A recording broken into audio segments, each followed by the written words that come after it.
84ला या गावात प्रथमतः आलो होतो.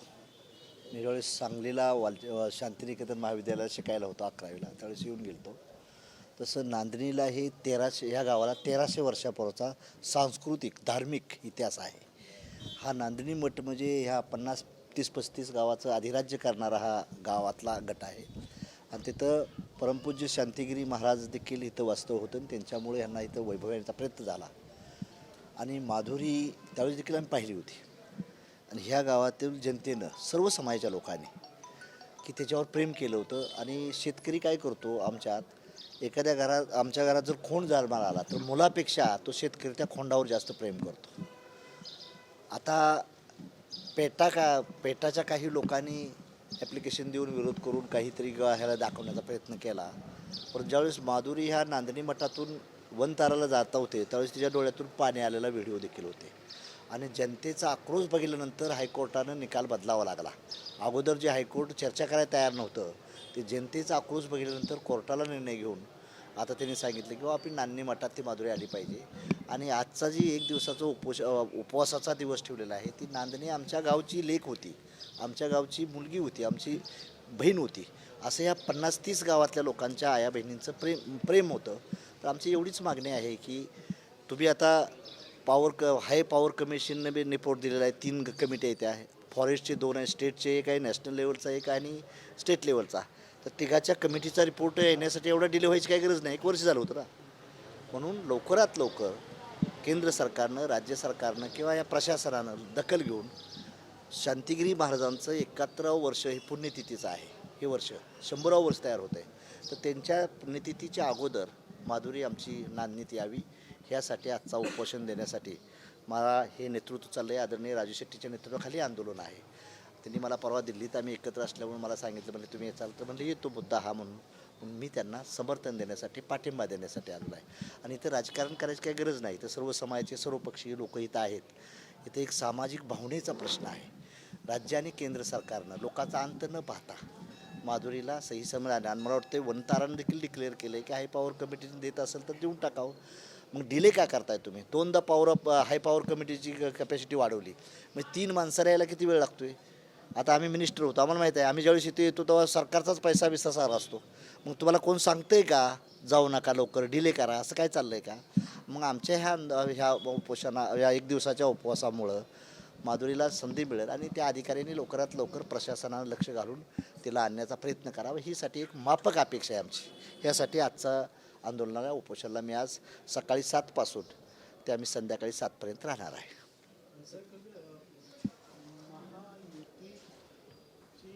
निर्मिती जेव्हा झाली त्यावेळी छोटे मोठे सहयोगी पक्ष एकत्र आले.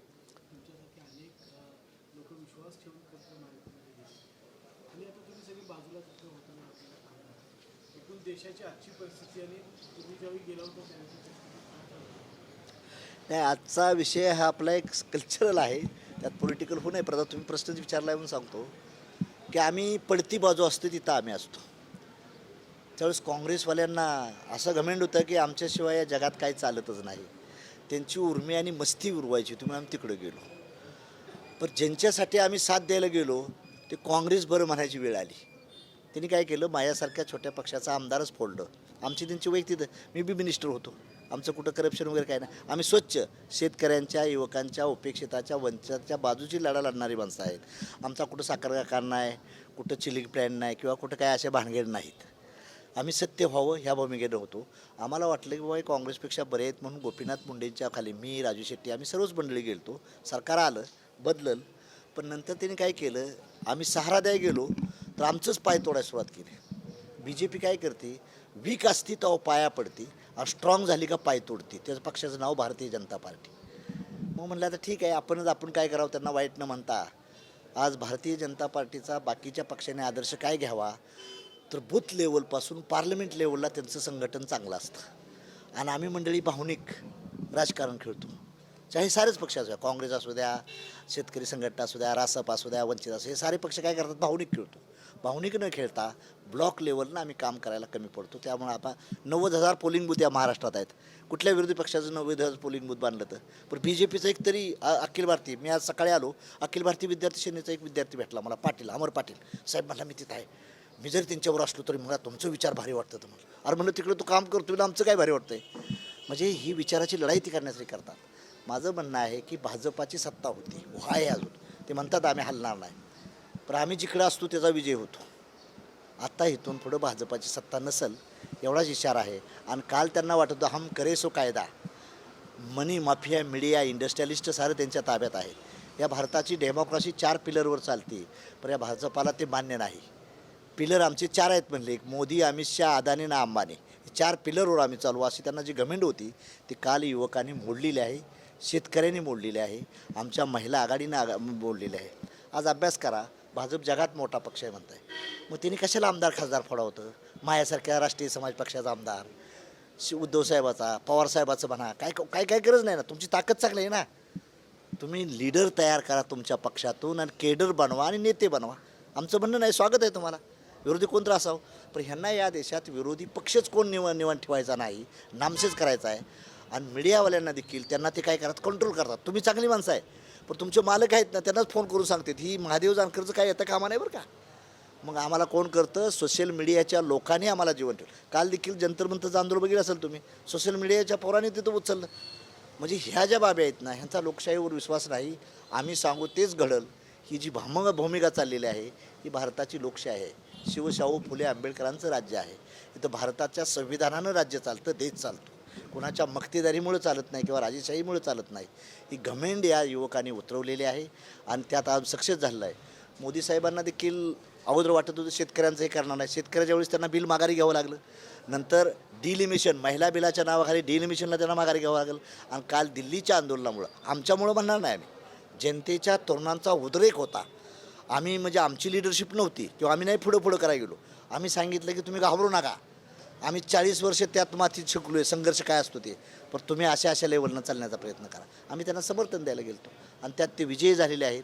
ही लढाई तरुणांची आहे. आम्ही नेतृत्व करायला गेलो नव्हतो, आम्ही समर्थन देण्यासाठी गेलो. म्हणून शेतकऱ्यांचा 154 संघटना नेल्या. त्या दिवशी आम्हाला 50 किलोमीटरवर नेलं.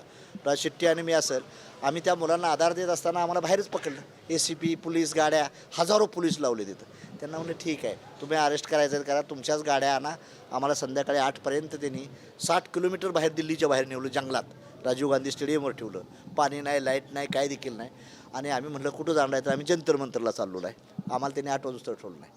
त्यांना जी हुकुमशाही करायची होती ती मोडण्यासाठी आम्ही यशस्वी आहे, एवढं लक्षात ठेवा. आणि नीटचा पेपर फुटला सगळ्यात जगाने बघितलं. राज्यामध्ये MPSCचे पेपर फुटत आहेत, आज PET, CET सगळेच पेपर फुटताना दिसतात. काय सध्या आमचं म्हणणं आहे की मुळात म्हणजे नीट ही एक्झामच तुम्ही कॅन्सल करा, ही राष्ट्रीय समाज पक्षाची पहिली मागणी आहे. नीटमुळं काय झालं, शेतकऱ्याच्या पोराला संधी मिळून देत नाही तुम्ही. आता IAS आणि IPS व्हायचं आहे आमच्या पोरांनी, खेडेगावातनं जायचं नांदणी मारून, तर तिथं ओम बिर्लाची पोरगी अभ्यास न करता IAS बनायला लागली. तुम्हाला माहीत नसेल, 1.5 महिन्यापूर्वी 350 सेक्रेटरी या मोदी सरकारनं बॅकडोअरनं भरून टाकले. आमची पोरं IAS IPS करणार, जमीन विकणार, घाण ठेवणार आणि आमच्या पोराला संधी मिळणार नाही. हे इनडायरेक्टली RSSचं षडयंत्र आहे. ह्याच्या पाठीमागं त्यांचीच माणसं भरलेली आहेत. आमचा ओपन डाव आहे. आणि आमच्या बहुजन समाजाच्या पोराला सांगायचं होतं हिंदू म्हणून, तू मुसलमानाला शिवाय देतो, याला ती ह्यात उल्लू बनवायचं आणि मालक ते निवायचे. ह्या देशातली अराजकता कशी बनवायची. आम्ही हिंदूच होतो ना. तिथं ज्या पोरांना मारलं होती हिंदूच सारी होती, त्यात बिचारी मुस्लिम कोण नव्हती, त्यात शीख कोण नव्हती.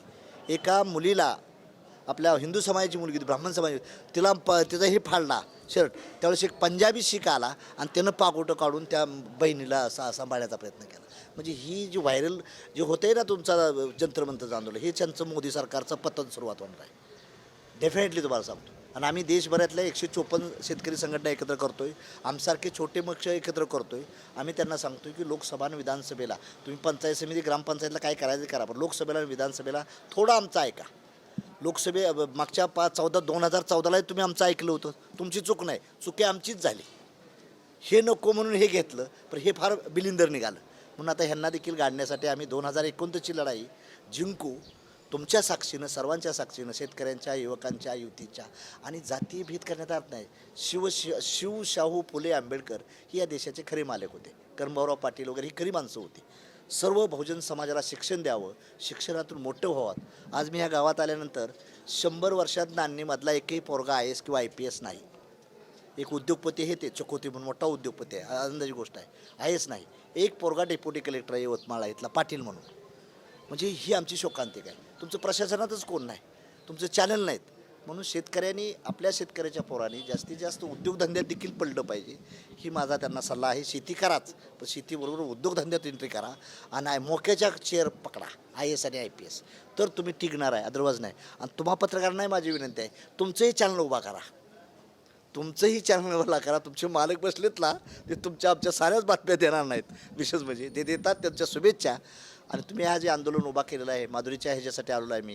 राजू शेट्टीने मला सांगितल्यानंतर मी आलो या आंदोलनाला आणि मलाही आनंद मिळाला. राजीनामा दिल्यानंतर राज्यात कुठली राजकीय हालचाली वाऱ्या वाढलेल्या आहेत देवेंद्र फडणवीसांच्या दिल्लीकडच्या. कसं बघतायत तुम्ही हे बघा या सर, दिल्लीत जातील फडणवीस असं सांगितलं जातं. आता सकाराम गेला आणि तुकाराम गेला तर काही फरक नाही. ही सिस्टम बदला. I want change the system of the India. Education system बदला. देवेंद्र गेला, गडकरी गेला, काय आम्हाला त्याचं घेणं देणं नाहीत. सिस्टमच बदलून टाका, त्यांचा पक्षही सत्ताच घालवा, हीच युवकांना मी सांगू इच्छितो. हे कोण आला आणि हे गेल्यामुळे काय फरक पडतोय असं काही नाही. मग एक मंत्री बदलला का दुसरा घेतला आणि त्यांच्याच विचाराचा ठेवला असेल तर उपयोग होणार नाही. आणि ते काय त्यांना आम्हाला काय नाही, आम्हाला 2029ला केंद्र आणि राज्याचं बदलायचं आहे, एवढं लक्षात आहे. तुम्ही विरोधकांना एकत्र करण्याचा अशा पद्धतीनं प्रयत्न एका बाजूला सुरू असताना दुसरीकडे वारंवार शरद पवारांच्या पक्षाबद्दल काही चर्चा येतात, NDAत सामील होणार किंवा काल देखील सुप्रिया सुळे आणि अमित शहाची भेट झालेली आहे. कसं बघताय तुम्ही त्या भेटीकडे आणि ज्या चर्चा गेल्या काही दिवसात? तुम्हाला मी सांगतो, आम्ही उद्धवसाहेब असतील, पवारसाहेब असतील किंवा काँग्रेस राहुल गांधी असतील यांना आम्ही एकत्र आणण्याचा प्रयत्न करतो. त्यातून जर एखादं गेलं तर जनताच बाजूला काढेल. आता जनतेनं ताब्यात घेतलेलं आहे. लीडरला मानत नाहीत लोक, केडरवर चालले ती युवकांच्यावर झालेलं आहे. तुमच्या घरात जर तुमच्या भावाला विचारलं, तुमचा भाव म्हणतोय नाही नाही तू काही सांगू नकोस, मला हे काय अगोदर बरोबर वाटत होतं मोदीचं, पण आता काय कौतुक सांगू नकोस. हे तुमच्या घरातला मुलगा किंवा मुलगी म्हणते एज्युकेशन. त्यामुळं माझ्या माहितीप्रमाणे पवारसाहेब असं काही करणार नाहीत आणि केलं तर ते वाईट असेल. बहुतेक करून ते करणार नाहीत, कारण ते समाजवादी विचाराचे आहे, बहुजन विचाराचे आहेत आणि त्यांनी जाऊ बी नाही अशी आमची त्यांना विनंती आहे. पण आज राहुल गांधी वगैरे ही सारी मंडळी आम्ही एकत्र आणण्याचा प्रयत्न करतो आहे. साऱ्यांनाच आम्ही एकत्र आणण्याचा प्रयत्न करतो. इव्हन एकनाथ शिंदेंना बी एकत्र आणण्याचा प्रयत्न करू काही दिवसात, काही काळजी करू नका. काय सांगाल, बाळूमामा काँग्रेसमध्ये घोटाळा जो आहे तो उघडकीस आल्याचं पाहायला मिळतंय. बाळूमामा हे सर्व या राज्यातलं देशातलं बहुजन समाजाचं अस्तित्व नेतृत्व आहे. आणि बाळूमामाच्या ट्रस्टमधला पहिला मुद्दा जर असेंब्लीत कुणी काढला असेल त्याचं नाव महादेव जानकर आहे. मीच तो मुद्दा उपस्थित केला. आज मी तुमच्या पत्रकारांचं देखील NDTVच्या अभिनंदन करीन की सर्वांनी ती लावून धरून फार मोठे मासे त्यात आहेत. आणि श्रद्धेच्या नावाखाली आज रामाला देखील, आम्हाला बी 10 रुपये रानाला वीट देताना आम्ही होतो, पण रामाची वीटसुद्धा चोरली गेली आणि भाजप मोठं आलं. तसं बाळूमामाचं देखील हे करून ह्याचा रिॲलिटी SIT नेमणी व्हावी पहिली माझी मागणी होती. सभागृहात मी बोललो होतो. आणि बाळूमामा तिथं फार मोठा भ्रष्टाचार झालेला आहे. बाळूमामाच्या नावानं ज्यांनी कुणी भ्रष्टाचार केला असेल त्यांना योग्य ती शासनानं कार्यवाही त्यांच्या योग्य ती प्रकारे करावी. आज आमचंही त्याच्यावर बारकाईने लक्ष आहे, एवढंच मी आपल्याला सांगू इच्छितो. आणि त्यातला जो खरा मूळ मालक आहे, म्हणजे खरा ब्रेन आहे, त्याला देखील ती पकडलं गेलं पाहिजे, एवढीच अपेक्षा आहे आपली. तुम्ही याचा वारंवार पाठपुरावा केला आहे. नेमके याच्यामध्ये कोण दोषी आहे असं वाटतं आणि किती कोटीचा घोटाळा असावा असं वाटतं? आत्ता हे आमचं म्हणणं आहे की जवळजवळ ते एक 200-400 कोटीच्या आसपास जाईल. आता 60चा काहीतरी आकडा आलेला आहे, पण 200च्या वर जाईल. आणि ह्यात मोठे मोठे मासे आहेत. ते काय होतं, माझ्यासारख्यांना आत्ताच वेग बातमी करणं योग्य नाही. राज्य सरकारच्या एजन्सीनी नीट तपास करून त्याच्या खोलात जाण्याचा प्रयत्न करावा, एवढीच मी आपल्या माध्यमातून सांगू इच्छितो. थँक्यू.